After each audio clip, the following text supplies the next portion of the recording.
کو سلام پیش کرتے ہیں جنہوں نے دہشت گردی، جرائم پیشہ عناصر اور برائیوں کے خلاف لڑتے ہوئے اپنی جانیں قربان کی۔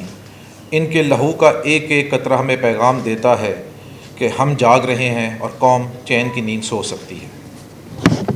حاضرین محترم، ہم آج ان شہیدوں کی والدین کو سلام پیش کرتے ہیں جنہوں نے اپنے لخت جگر وطن عزیز پر قربان کر دیے۔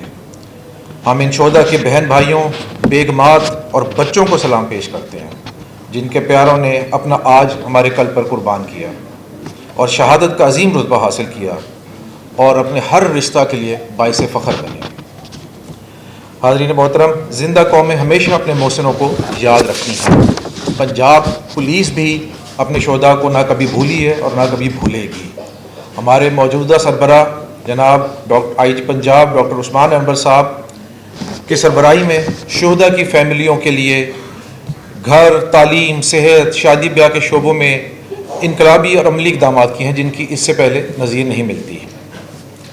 بطور additional I G south Punjab مجھے اس بات پر فخر ہے کہ ہم اپنے شہداء اور ان کے اہل خانہ کو کبھی نہیں بھولے۔ ہم سب ایک فیملی ہیں، ہماری خوشیاں اور غم سانجے ہیں۔ اپنے شہداء کے اہل خانہ کے ویلفیئر کے لیے ہم مصروف عمل ہیں اور ہمارے دروازے ہر وقت ان کی تسلی و تشفی کے لیے کھلے ہیں اور کھلے رہیں گے انشاءاللہ۔ میں بطور ایڈیشنل آئی جی یہ بھی کہنا چاہوں گا کہ شہداء کے اہل خانہ کو یقین دلانا چاہتا ہوں کہ ہم آپ کے ساتھ کھڑے ہیں۔ آپ کے پیاروں کی قربانیاں رائگاں نہیں جائیں گی۔ آپ کے پیاروں نے جو عظیم قربانیاں دی ہیں ہم انہیں کبھی بھی فراموش نہیں کریں گے۔ آپ کا وقار اور عزت ہمارے دلوں میں ہمیشہ قائم رہے گا۔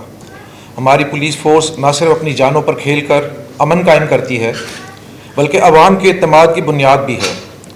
آج ہم عہد کرتے ہیں کہ اپنے شہداء کے مشن کو جاری رکھیں گے اور انصاف، خدمت اور تحفظ کا سفر جاری رکھیں گے انشاءاللہ۔